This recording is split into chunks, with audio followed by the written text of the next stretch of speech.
ሻሎም ሻሎም፣ እንደምናችሁ? ደህና ናችሁ? እግዚአብሔር አምላክ የተባረከ ይሁን። ሀብትሽ ቦረና ነኝ።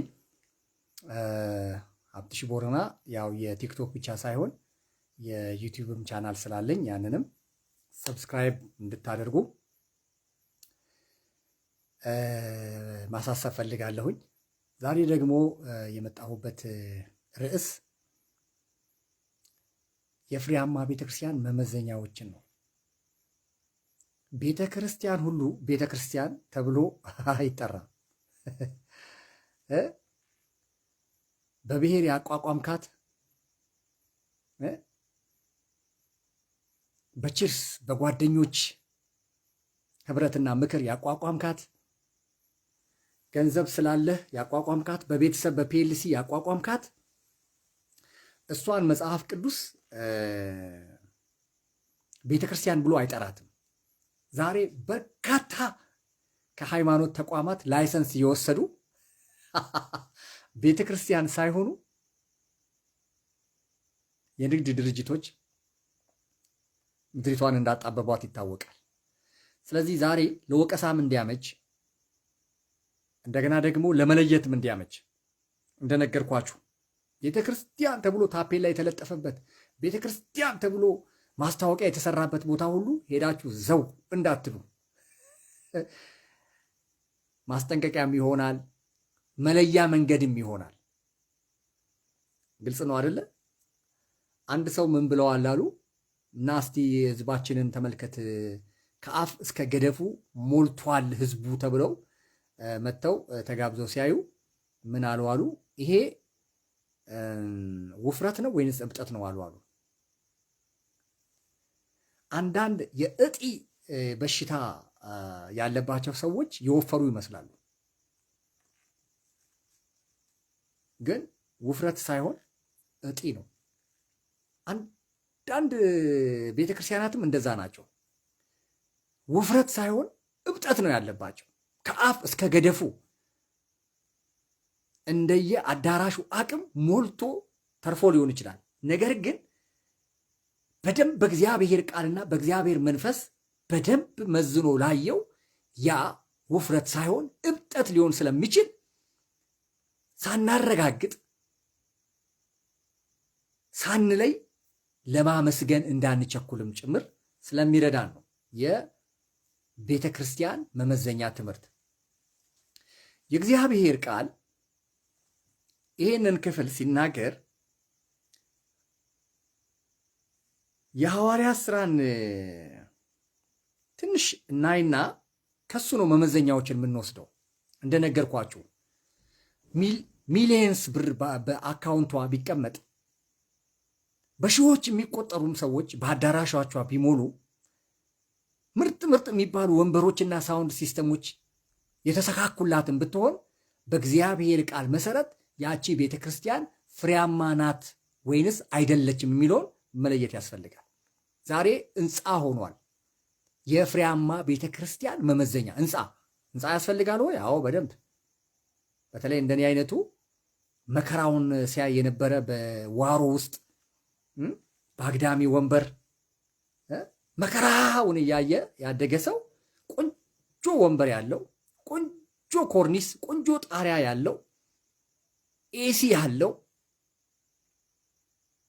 ገብቷቸዋል። በቅዝቃዜ ጊዜ ሙቀት፣ በሙቀት ጊዜ ቅዝቃዜን የሚያመጣ ቆንጆ መስኮቶች ያሉት፣ ቆንጆ መድረኮች ያሉት አዳራሽን ሊጠላ አይችልም።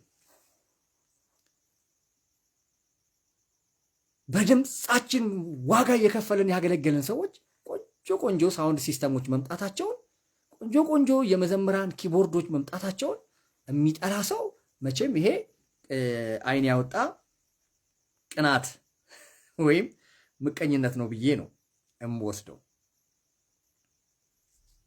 ኦኬ። ስለዚህ ጥሩ ነገር የተሻለን ነገር መጥላት ሳይሆን የዚህ ትምህርት የዚህ ሐሳብ ዓላማው የፍሬያማ ቤተክርስቲያን መመዘኛዎችን ግን ማወቅ ያስፈልጋል። ስለዚህ የሐዋርያት ሥራ ምዕራፍ 6ን ላንብበውና መነሻ ሐሳብ ከዛ ስለሆነ ማለት ነው።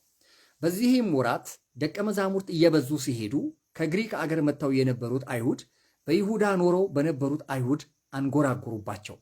በየቀኑም በተሰራው አገልግሎት መበለቶቻቸውን ቸል ይሉባቸው ነበርና 12ቱም ደቀ መዛሙርት ሁሉን ጠርተው እንዲህ አሏቸው፣ የእግዚአብሔርን ቃል ትተን ማዕድ እናገለግል ዘንድ የሚገባ ነገር አይደለም።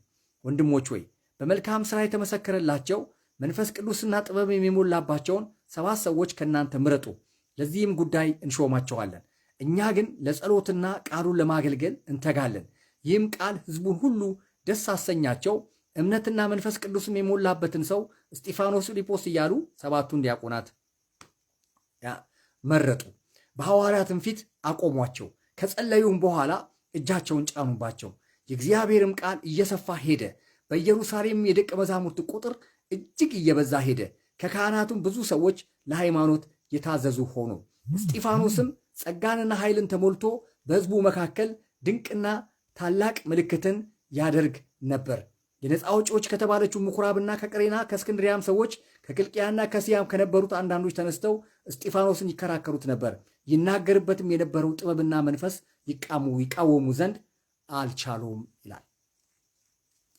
የፍሬያማ ቤተክርስቲያን መመዘኛዎች ቁጥር 1 ለቃሉና ለጸሎት የሚተጉ አማኞች የተሰበሰቡበት ቦታ ነው።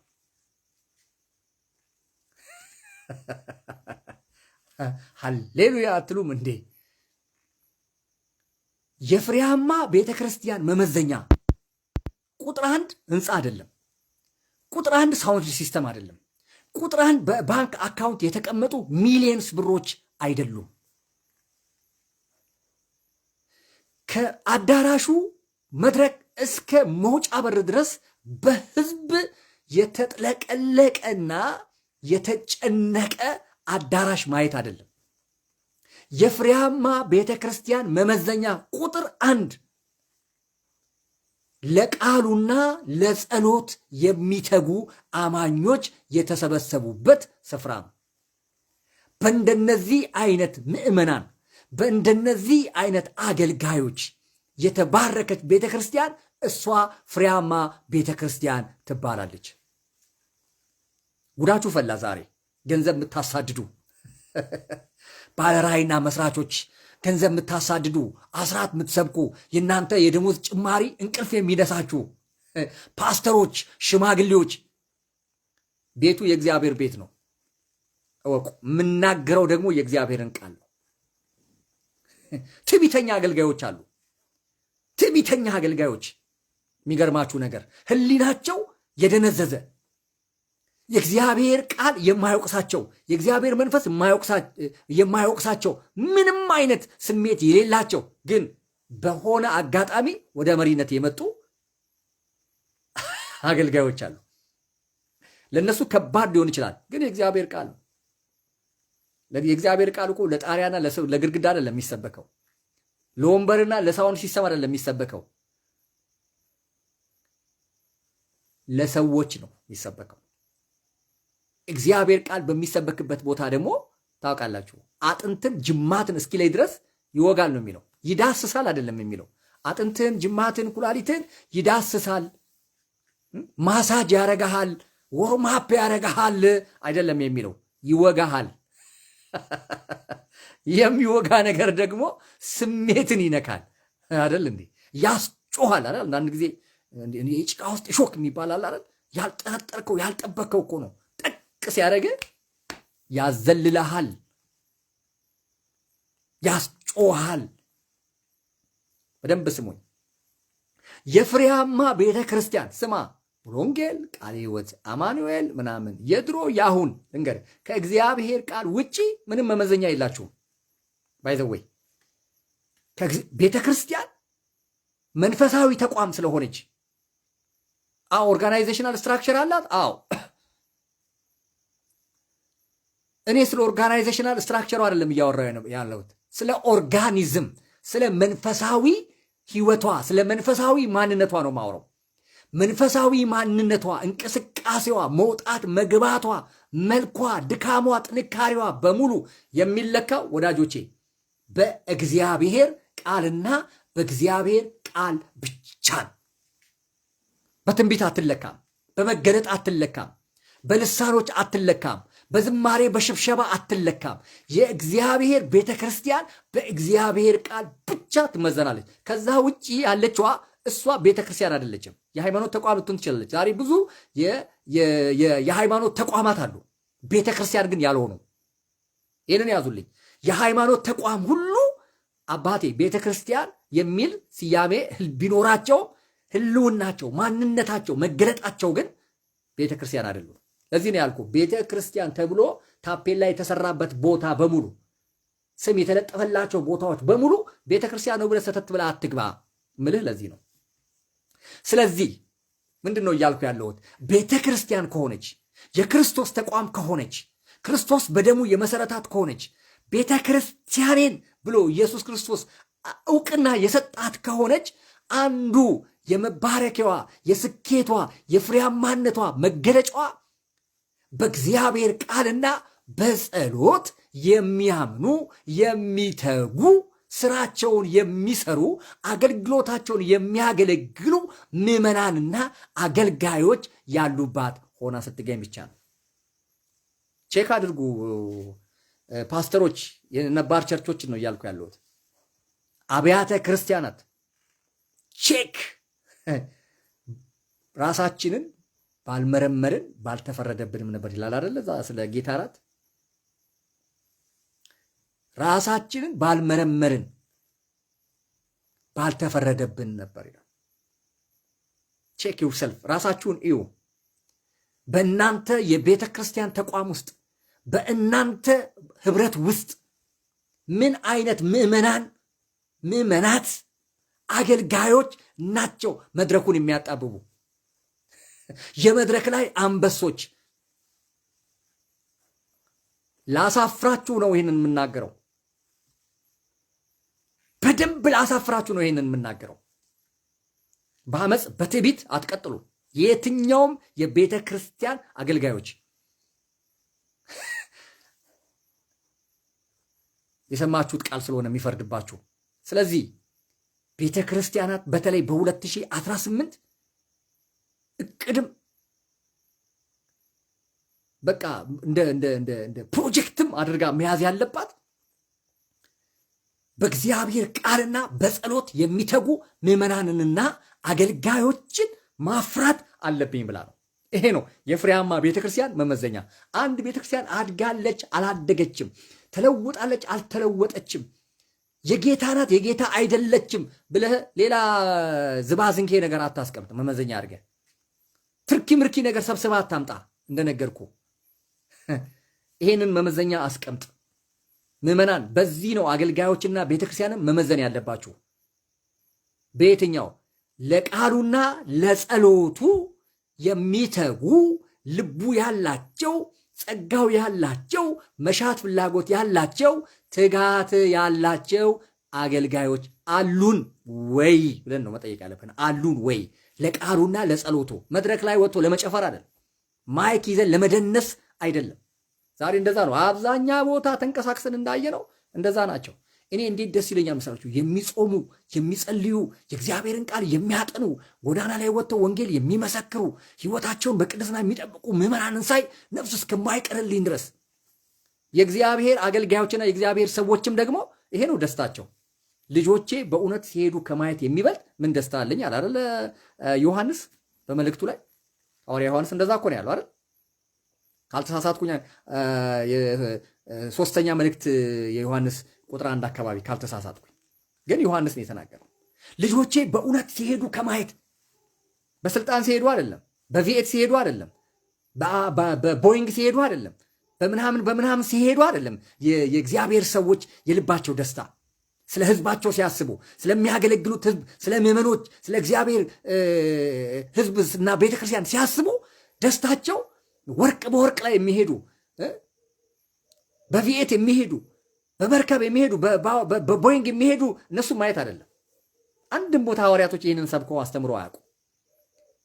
በእውነት ሲሄዱ፣ በቅድስና ሲሄዱ፣ እግዚአብሔርን በመፍራት ሲሄዱ፣ በጸሎት በትጋት ሲሄዱ ከዚህ የሚበልጥ ደስታ፣ ከዚህ የሚበልጥ እርካታ የለም ነው። ሁለተኛው ሁለተኛው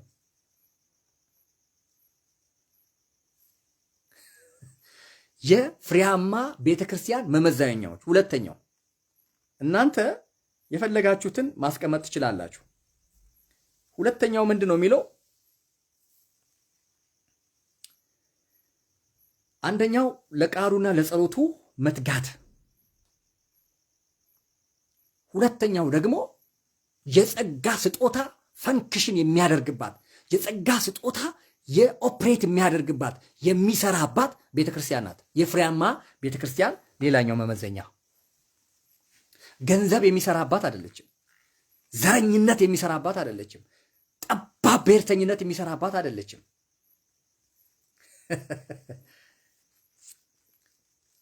የጸጋ ስጦታዎች የሚንቀሳቀሱባት ትንቢቱ፣ መናፍስት መለየቱ፣ ስብከቱ፣ ትምህርቱ፣ ዝማሬው የሚሰራባት የሚንቀሳቀስባት ያቺ ቤተክርስቲያን ፍሬያማ ቤተክርስቲያን ናት። አንዳንድ ቸርች ስትገቡ ፍርድ ቤት የገባችሁ ነው የሚመስላችሁ። ምንም የመንፈስ ቅዱስ ሽታ የለውም። ምንም የጸጋ ስጦታ እንቅስቃሴ የለም። የሆነ ሰው ፑልፒት ላይ ይናገራል እንደ ፍርድ ቤት ዳኛ። ሌላው ምዕመን አይኑን አፍጥጦ ያያል። ከፈለገ ዛጋና ዛጋ የተኙ ሰዎችም ቁጥራቸው ቀላል የማይባሉ ናቸው። መጨረሻ ላይ ተነስተን እንቆማለን ሲባል ከተኛበት ሁሉ ከበርቻቻቻቻ ያለ ከወንበሩ ላይ ሲነሳ ታያላችሁ። እንዴት ያሳዝናል! መንፈስ ቅዱስ ሕያው የሆነባት ክርስቶስ ኢየሱስ ትላንትናም ዛሬም እስከ ዘላለም ሕያው የሆነባት በቤተ ክርስቲያን በኩል ልዩ ልዩ ስጦታዎች፣ ጥበቦች ኢንቨስት የተደረጉባት ቤተ ክርስቲያን ምንም እንዳልሆነች እጅግሯ ታስሮ እጅግሯ ተጠፍንጎ ሃሌሉያ የሚል ሰው የሌለባቸው ሃሌሉያ እንኳን ማለት ሃሌሉያ ሲባል ሰው ዞር ዞር ብሎ ሁሉ የሚያይበት ቤተክርስቲያን አለ። ሃሌሉያ ሲባል አሜን ሲባል ሰው ዞር ዞር ብሎ በልሳን ሲናገሩ ድንብርብራቸው የሚወጣ ምዕመን። ይሄን የምናገረው የነባር ወንጌላውያን አብያተ ክርስቲያናትን ነው እየተናገርኩ ያለሁት። የፍሬያማ ቤተክርስቲያን መመዘኛ ሁለተኛው የጸጋ ስጦታዎች ፈንክሽን የሚያደርጉባት የሚንቀሳቀሱባት የክርስቶስ ቤተክርስቲያን ሕያው ቤተክርስቲያን ናት።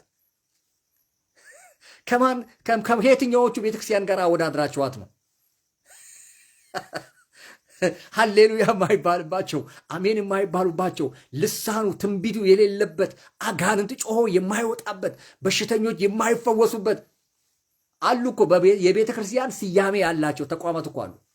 የሃይማኖት ተቋማት አሉ። የቤተ ክርስቲያን ስያሜ ስም ያላቸው የሞቱ ክርስቶስ ሕያው ሆኖ የማይንቀሳቀስባቸው መንፈስ ቅዱስ ሕያው ሆኖ የማይንቀሳቀስባቸው አብ የማይከብርባቸው እኮ የሃይማኖት ተቋማት አሉ። ክርስቲያን የሚል ስያሜ ያላቸው ከነሱ ጋር አወዳድራችሁ ነው ራሳችሁ። ችግር የለውም። ስም አለ ሞታል የሚለውን የመጽሐፍ ቅዱስ ጥቅስ እንጠቅስልሃለን። ለእናንተ ስም አለ እንዴ! ኧረ መጽሐፍ ቅዱስ እኮ አንዳንዴ የሚናገረው ነገር አስገራሚ ነው። ስም አለ ግን ምን ብለሃል? ሞታል ሞታል። ስለዚህ የፍሬያማ ቤተክርስቲያን መመዘኛዎች ሁለተኛው መንፈስ ቅዱስ የሚንቀሳቀስበት የጸጋ ስጦታዎች ፈንክሽን የሚያደርግበት የሚሰራበት ቦታ ነው። አንደኛው ምን ብያለሁ? ለቃሉና ለጸሎቱ የሚተጉ ምዕመናንና አገልጋዮች ያሉበት። ሁለተኛስ መንፈስ ቅዱስና ጸጋው ስጦታዎች የሚሰሩበት የሚንቀሳቀሱባት ካልሆነች ያንን ቤተክርስቲያን ጠርጥር። ያልጠረጠረ ተመነጠረ ነው። ጠርጥር ያንን የሃይማኖት ተቋም ጠርጥር የክርስቶስ ስለመሆኑ። ዛሬ እኮ በብሔር ስም የተሰየሙ ቤተክርስቲያናት አሉ። የሲዳማ ቤተክርስቲያን፣ የኦሮሞ ቤተክርስቲያን፣ የትግሬ ቤተክርስቲያን፣ የኤርትራ ቤተክርስቲያን፣ የከምባታ፣ የሃዲያ፣ የወላይታ የሚባሉ እነዚህ ቤተክርስቲያናት አይደሉም። እነዚህ ተቋማት ናቸው። ልንገራችሁ የለም እነዚህ ተቋማት በብሔር የተሰባሰቡ እንዴት እናንተ ስታስቡት ቤተክርስቲያን የክርስቶስ ናት እንጂ የብሔር ናት እንዴ? የብሔር ናት እንዴ? በብሔር ስም እንዴት ትጠራለች ቤተክርስቲያን? ቋንቋ ልዩ ልዩ ነው። በቋንቋ ልዩ ልዩ መሆን አንድ ላይ ሆነ ታመልካለህ እንጂ ታገለግላለህ እንጂ እንዴት ቤተክርስቲያን በብሔር ስያሜ ትጠራለች? how can it be? በብሔር እንዴት ቤተክርስቲያን በብሔር ትጠራለች? የከምባታ፣ የሲዳማ፣ የኦሮሞ እየተባለች ይሄ የእግዚአብሔር የክርስቶስ ቤተክርስቲያን ክርስቶስ አያውቃትም። እዛ የተሰባሰቡ ሰዎች በአስቸኳይ ከዛ አቋም ካልቀየራችሁ በስተቀር እግዚአብሔር ከእናንተ ጋር የለም። በስጋ ተነሳ ሃሌሉያ ምናምን ልትጨፍር ልትንከባለል ትችላለህ። ከድካም ውጪ መንፈሳዊ ብርታት የሚባል ነገር በህይወታችሁ አታዩ። ለምን? የለማ። መንፈስ ቅዱስ የሚገኘው መንፈስ ቅዱስ የሚያከብረው ምን አይነት ጉባኤ ነው ካልከኝ ኢየሱስ ከፍ ከፍ የተደረገበትን ጉባኤ ብቻ ነው። ኢየሱስ የከበረበትን ጉባኤ ብቻ ነው። ዛሬ ሴሰኛና መንዝራው፣ ወንበዴ፣ ሌባው በሙሉ በብሔር ተደራጅቶ ገንዘብ ስላለው ሰባኪ፣ ጭራሽ ሰባኪ ይቀጠራል እኮ ብዙ የኢትዮጵያ ቸርቾች ላይ ሰባኪዎች ይቀጠራሉ። አገልጋይ ይጠራል እንጂ አይቀጠርም። ዘበኛ መሰለ እንዴ? ሹፌር መሰለ እንዴ? ለመከሩ ሰራተኞች የመከሩ ጌታ እንዲሰጥ እንዲጠራ ለምኑት ነው የተባለው። ምትቀጥር ከሆነ እኮ ልመና ያስፈልገው። ማስታወቂያ ታወጣለህ፣ መስፈርት ታስቀምጣለህ፣ ትቀጥራለህ።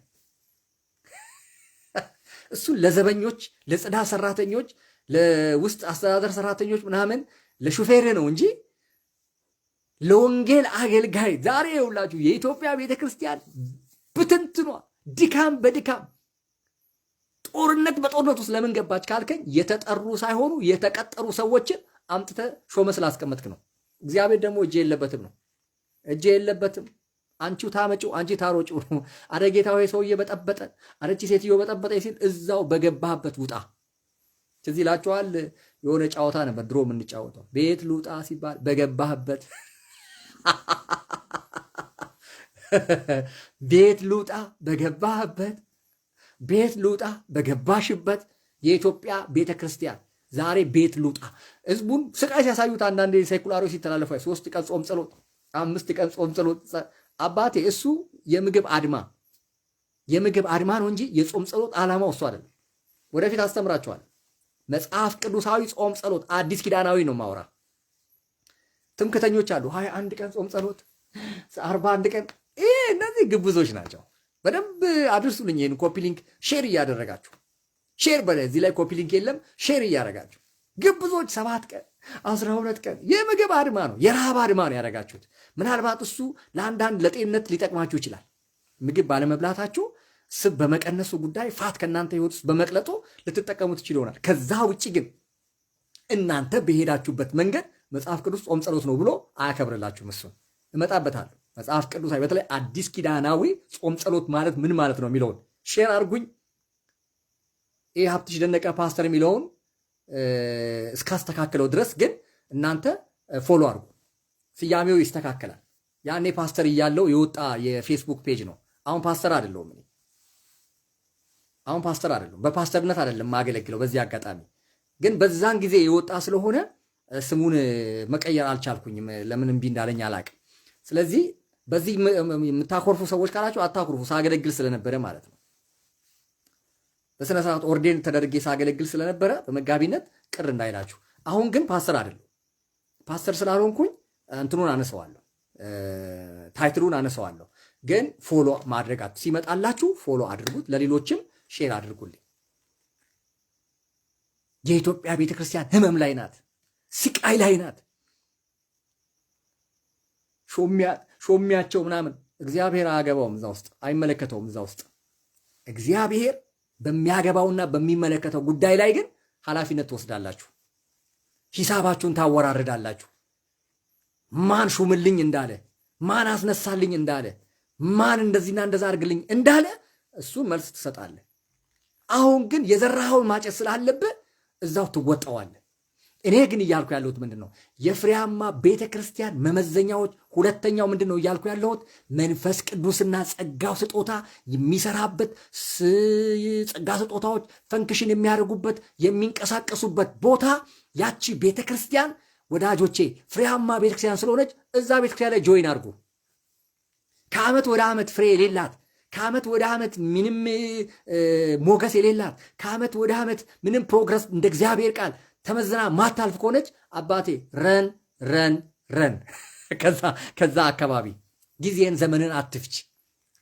ያቺ ስጋዊ ናት፣ ምድራዊ ናት፣ የሰዎች ስብስብ ናት እንጂ የደቀ መዛሙርት የጌታ ተከታዮች ስብስብ አይደለችም። መጽሐፍ ቅዱሷ የበላይ የሆነ መጽሐፍ ቅዱሷ መመዘኛዋ የሆነ መጽሐፍ ቅዱሷ ብርሃኗ መንገዷ የሆነ ቤተ ክርስቲያን ስላልሆነች ወዳጄ ይህንን ከሰማህበት ጊዜ ጀምሮ ራሱ የአቋም እርምጃ ውሰድ። ማንም ብትሆን። ሶስተኛው የፍሬያማ ቤተ ክርስቲያን መመዘኛዋ ሶስተኛዋ ምን ይላል መሰላችሁ? ሶስተኛዋ የእግዚአብሔር ቃል እየሰፋ ሄደ፣ በኢየሩሳሌምም የደቀ መዛሙርት ቁጥር እጅግ እየበዛ ሄደ፣ ከካህናትም ብዙ ሰዎች ለሃይማኖት የታዘዙ ሆኑ ይላል። ሃሌሉያ ሃሌሉያ አትሉም? ድሮስ እንዴት ሰዎች አይድኑ? የካህናት አለቆች ማለት በዘመኑ ቋንቋ የሃይማኖት መሪዎች።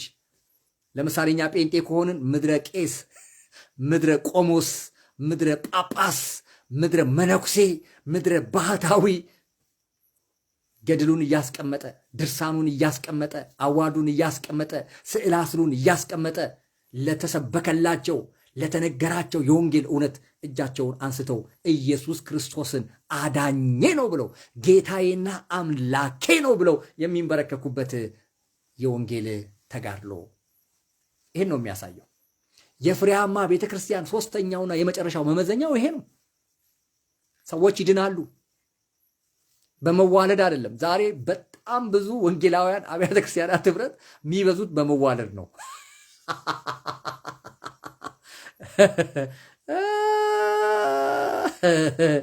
አጃይብ ነው፣ አጃይብ ነው፣ አጃይብ ነው። በመዋለድ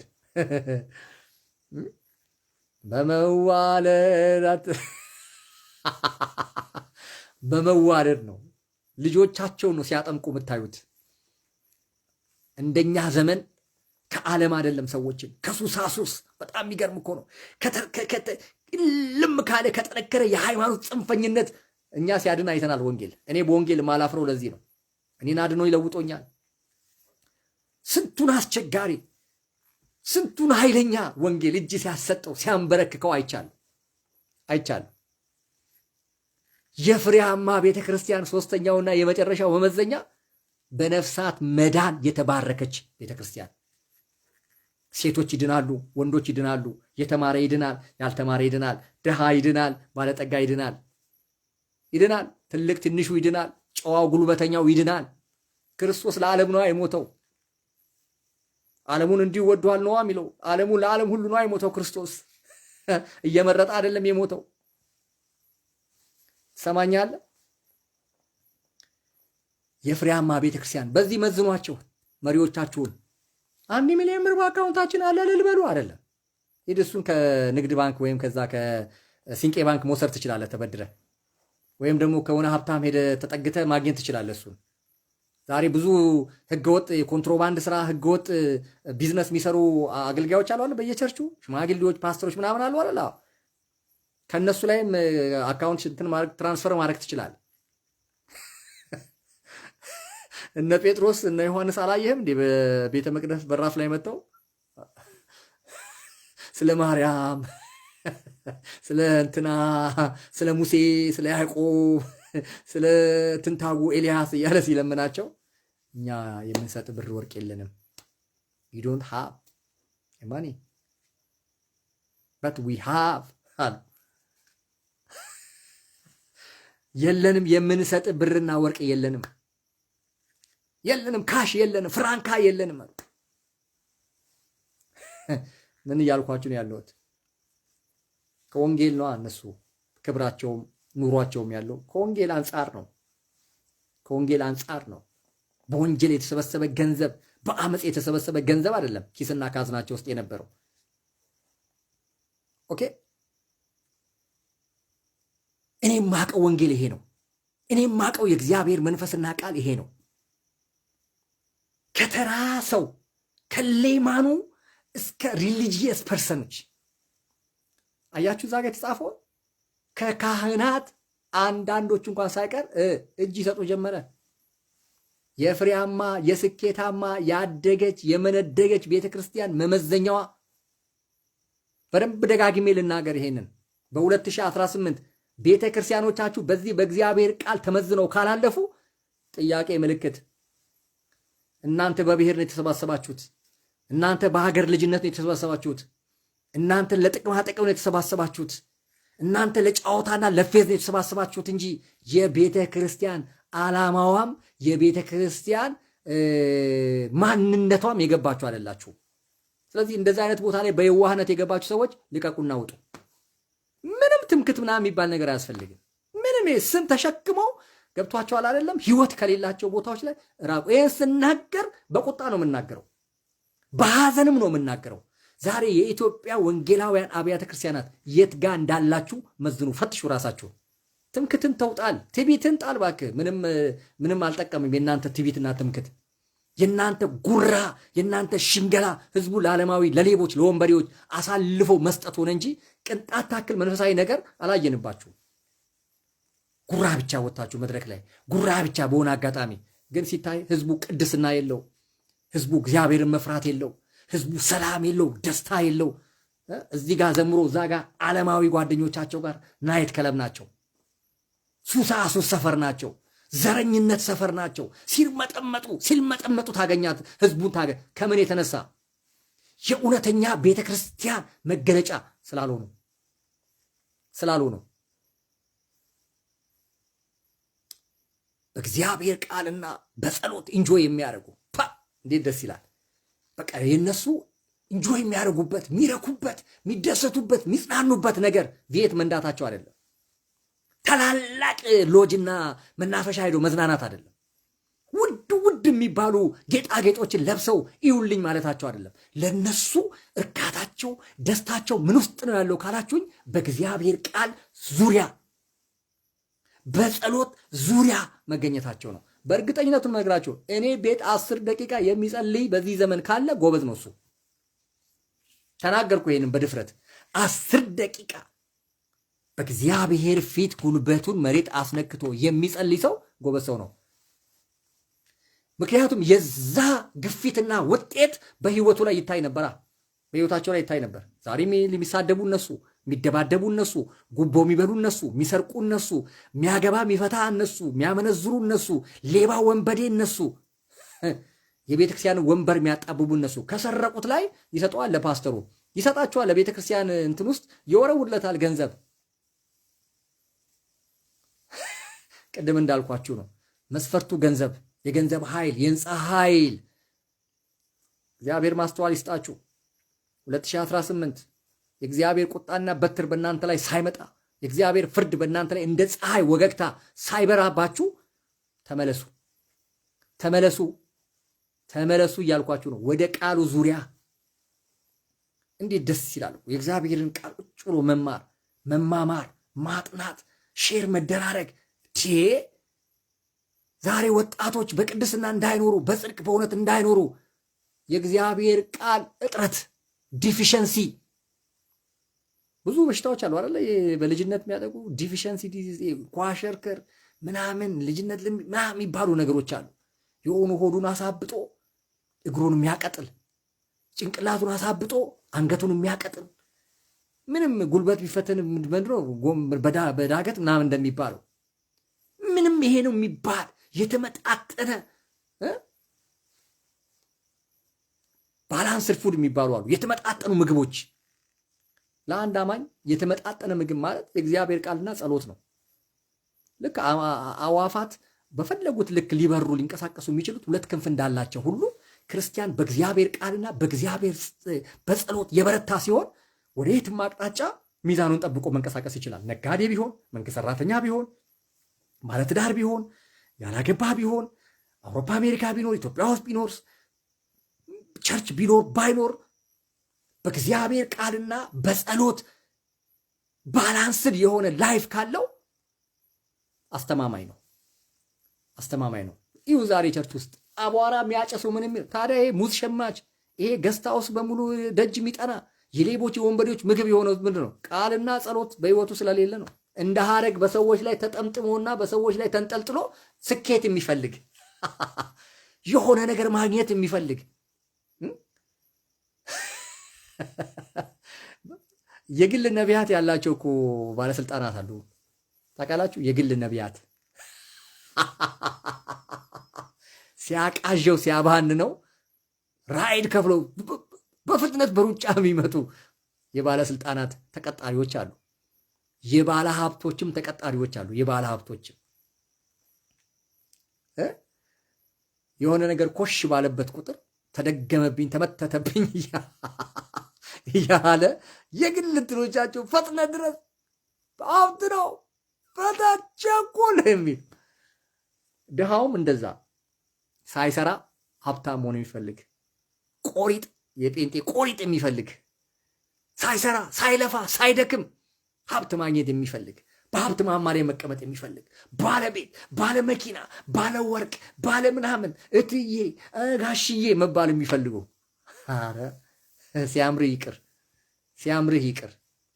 የፍሬያማ ቤተ ክርስቲያን መመዘኛዎች በእግዚአብሔር ቃል እንጆ የሚያደርጉ ምዕመናን፣ በእግዚአብሔር ቃል እንጆ የሚያደርጉ በእግዚአብሔር ቃል ድፍረት ያላቸው ፊት እያዩ ኪስ እያዩ የሚያገለግሉ ሳይሆኑ የእግዚአብሔርን የልቡን ሐሳብ በግልጽነት የሚያገለግሉ በድፍረት የሚያገለግሉ አገልጋዮች የሞሉባት ትሆናለች። ሁለተኛው ጸጋ ስጦታ ፈንክሽን የሚያደርግባት። አቤት አቤት አቤት አቤት! ለእኛ ነው የተሰጠው፣ ለአካሉ ተሰጠን እያለ ለአካሉ ተሰጠ እያለ መንፈስ ቅዱስ እንደወደደ መጠን ለአካሉ ለቤተ ክርስቲያን ጥቅም ያከፋፍላል ይሰጣል እያለ አንተ ሃሌሉያ አሜን ሲባል የምትደናበር ከነ አጋንንት ከነ ርኩሰት የምታመልክ የምታገለግል እንደዚህ አይነት ምዕመን ተሸክመ ቤተ ክርስቲያን የሚል ስያሜ አይመጥንም፣ አይመጥንም ወዳጆች፣ አይመጥንም፣ አይመጥንም፣ አይመጥንም። የሚገርም እኮ ነው። ስለዚህ መንፈስ ቅዱስ ለቤተ ክርስቲያን ለአካሉ ስለሰጠ ያ መስራት አለበት፣ መንቀሳቀስ አለበት። ጠይቁ። ለምንድን ነው የማይሰራው እኛ ጋር? ለምንድን ነው የማይንቀሳቀሰው ብለህ ጠይቅ እንጂ ጠይቅ እንጂ። እንዴ የቤቱ ባለቤት አለ አይደል? የቤቱ ባለቤት እኮ አንተ አይደለም፣ አንቺ አይደለሽም፣ እናንተ አይደላችሁም እኮ የቤቱ ባለቤት። የቤቱ ባለቤት ክርስቶስ ይባላል። የቤተ ክርስቲያን ራስ ክርስቶስ ነው። የሚያዛት ሰጪ ከልካዩ ክርስቶስ ነው። ዛሬ ፈላጭ ቆራጮቹ በእኔ ሬሳ ላይ ካልሆነ የሚሉ ሞቼ ገላችሁኝ ካልሆነ የሚሉ ሂድልኝ ውጣልኝ የሚሉ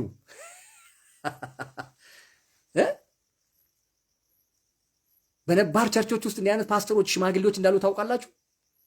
አሳየዋለሁ ልኩን የሚሉ አሳያታለሁ ልኳን የሚሉ ሰይጣን የተከራያቸው እነዚህ ሰዎች ያው ትዕቢት ስለሆነ ብዙ ነገር አበላሽተው ነው የሚወድቁት። ቸርች ውስጥ ያለውን የመንፈስ ቅዱስን እንቅስቃሴ ዳሜጅ አድርገው ይገርማቸዋል። አጥፍተው እሳቱን አበላሽተው ብዙ ነገር ነው የሚወርዱት። በእርግጥ ለእነሱና ለቤታቸው ፍርድ አለላቸው። ምንም ሰማይ ቤት አይደለም፣ እዚሁ ምድር እያለ በእጁ ያገኘዋል። እዚህ ቤተ ክርስቲያን ውስጥ ለበጠበጠው ላመሰው ላጠፋው ጥፋት በቤቱ እኮ ነው።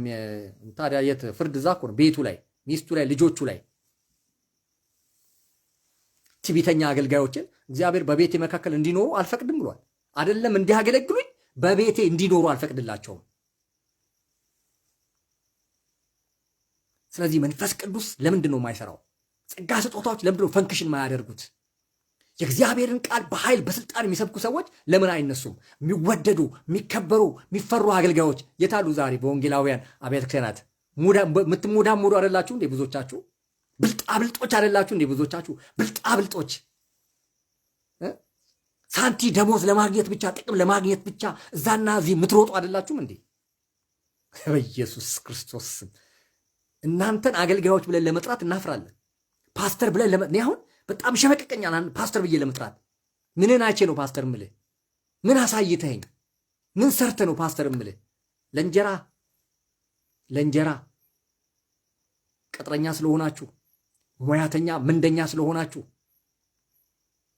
ሌላ ስራ መስራት ስለማትችሉ፣ እንደ መሽገር ቤተክርስቲያን ጀርባ ላይ ተጣብቃችሁ ደሟን ስለምትጠጡ እያስፈራራችሁ ህዝቡን። እኔ ግን ለህዝቡም እናገራለሁ፣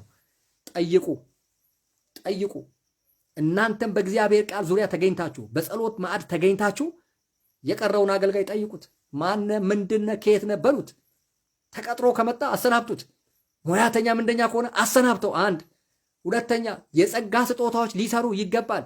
በእርግጥ ሽማግሌ አይደለም የሚሰጥ፣ ፓስተር አይደለም የሚሰጥ የቤቱ ባለቤት ለራሱ ለቤቱ ነው፣ ለአካሉ ውበት ለወንጌል አገልግሎት አይደለም የሚሰጠው። አዎ አምጣ በሉታ፣ አምጣ። ሰባኪዎች ስጠን፣ አስተማሪዎች ስጠን፣ ዘማሪዎች ስጠን፣ ትንቢት ተናጋሪዎች ስጠን፣ የፎስ አገልጋዮች ስጠን፣ መናፍስት የሚለዩ የጥበብ የእውቀት አገልጋዮችን ስጠን፣ አስተዳዳሪ መሪዎችን ስጠን ስጠን።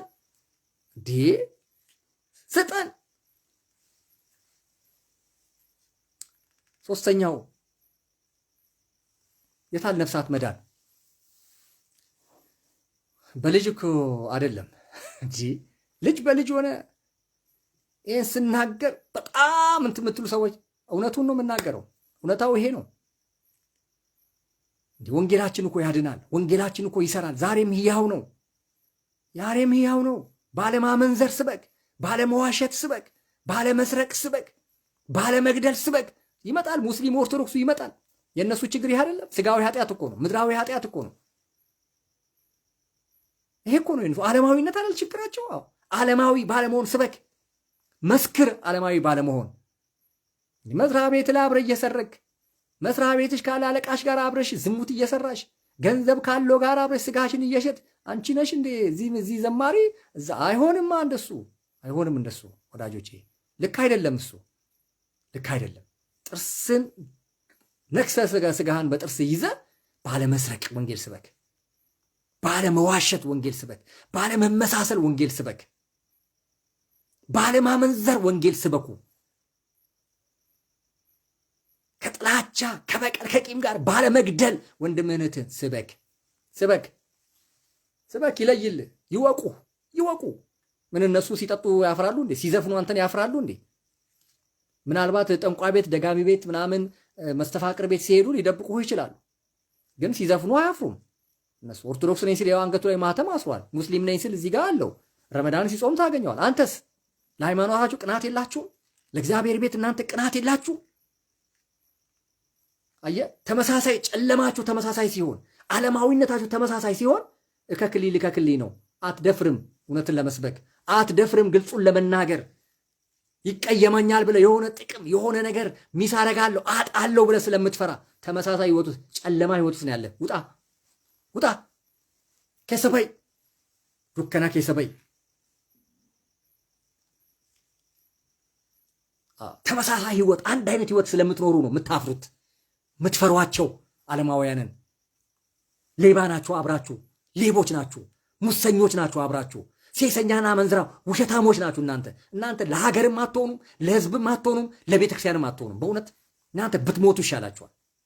ሰው ይደክማል። አዎ በቃ መድከም እኮ መበርታት ስለታወቀ ነው። ገሌ ደክሟል የተባለው የሆነ ጊዜ በርትተ ስለነበር ነው። ጀግና ስለነበርክ ነው። የሆነ ጊዜ ቆመ ስለነበርክ ነው አሁን ወደክ የተባልከው።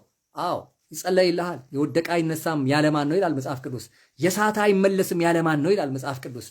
ብትወርቅ ይሻላል ቢታወቅ፣ ብትሳሳት ይሻላል ቢታወቅ። ቁርጡ አለሁ እያልክ መድረክ ላይ አለሁ እያልክ ጉባኤ የበጠበጥክ አለሁ እያልክ ተቆርቋሪ መስለ ሌባ፣ ሙሰኛ፣ ወንበዴ የእግዚአብሔርን ቤት አታሰድቡ። ፍርድ አለው። በኋላ ላይ የማትወጡትን ዋጋ ነው የምትከፍሉት። ነግራችኋለሁ። ወደ ጌታ ቤት የመመለስ ጊዜያችሁን ታበላሻላችሁ። ሩቅ ነው የምታደርጉት። አትዝራ ብዙ አመፃን አትዝራ አብዝተ፣ ክፋትን አትዝራ አብዝተ። በኋላ ላይ የማትወጣው የማትዘልቀው ኪሳራ ነው የሚገጥመ። ዛሬ ብዙዎቻችሁ ሞገስ የላችሁ። እውነት ለመናገር ምንም ሞገስ የላችሁ። ሰው ምንም እናንተን እንዲያከብር እንዲሰማ እንዲቀበል የሚያደርግ መዓዛ ሞገስም የላችሁም። ለምን? እግዚአብሔር ቆልፎ ስለያዛችሁ። በጓዳ የምትሰሩትን ያውቃላ። በስውር የምትሰሩትን ያውቃል። በድብቅ የምትሰሩትን ያውቃል። ለምሳሌ እኔ በጓዳ የምጸልየውን ጸሎት ነው በአደባባይ ላይ እግዚአብሔር የሚያከብረኝ የሚረዳኝ፣ እንደ ጀግና እንደ አንበሳ የሚያቆመኝ። በጓዳ ለጌታ ያለኝን ታማኝነት፣ ቁርጠኝነት ትቼ የወጣሁትን ኃጢአት፣ ትቼ የወጣሁትን በደል፣ የሰራሁትን ያንን ነገር ደግሜ በእግዚአብሔርም በሰው ፊት ላለመስራት የምወስነውን ውሳኔ እግዚአብሔር በአደባባይ ያከብርልኛል። አዎ ጸልያለሁ፣ እግዚአብሔር በሮችን ይከፍታል። ጸልያለሁ፣ የተዘጉ በሮችን እግዚአብሔር አሳልፎ ይሰጠኛል። ምርኮይን አሳልፎ ምንጮችን ከፍቶ። ለምን? ለነፍሳት መዳን አለባቸው። በሞት ሸለቆ ውስጥ እንዳሉ፣ በጨለማ ውስጥ እንዳሉ ማወቅ አለባቸው። ያለ ተስፋ ያለ ህይወት እንደሚኖሩ የምንነግራቸው እግዚአብሔር ቃል ሊወቅሳቸው ይገባል። ስለዚህ በልዩነት እንኖር፣ በልዩነት እንመላለስ፣ በልዩነት እናገልግል በልዩነት። ኦኬ። ያንን ካደረግን ፍሬያማ ቤተክርስቲያን እናመልካለን። ፍሬያማ ቤተክርስቲያን ውስጥ ደስ እያለን ዘመናችንን እንቀጥላለን ማለት ነው። ሀብትሽ ቦረና ነኝ። በሌላ ቪዲዮ እንገናኛለን። ይሄንን ሼር አድርጉት፣ ኮመንት ላይክ አድርጉ። እንዳልኳችሁ ታይትልን አስተካክላለሁ። ፊት የነበረ ታይትል ነው። ፎሎ አድርጉ፣ አሳድጉት። 5100 ፎሎወር ነው ያለው። አሳድጉት። 50,000 100,000 አስገቡት። አይቆጥርባችሁም፣ ኪሳራ የለውም። ስለዚህ እግዚአብሔርን ቃል በመስበክ በማስተማር ወደፊት ደግሞ ላይቭ ገብቼ እንደዚህ ላይቭ ላይ በደንብ ሰዎች ሲገቡ ደግሞ የምጸልይበት የምንመካከርበት የምንወያይበትም አለ። በሌላ ደግሞ ሀብትሽ ቦረና የሚለውን የዩቲዩብ ፔጅንም ሰብስክራይብ አድርጉ፣ አሳድጉት። እስቲ ሰብስክራይብ አድርጉ። የሚገርም ነው። ቲክቶክ ላይ ወደ 120,000 ፎሎወር አለኝ። እዚህ ላይ ግን ገና 100 የለኝም። ስለዚህ አሳድጉት። ምንም ቅናት፣ ምቀኝነት ምናምን እንደዛ አይነት ጠላት አይጠቀምባችሁ። እሺ፣ ደግ ሁኑ፣ በቃ ቅን ሁኑ። ስለዚህ ሀብትሽ ቦረና የሚለውን የዩቲዩብ ቻናሌን ሰብስክራይብ በማድረግ አሳድጉት።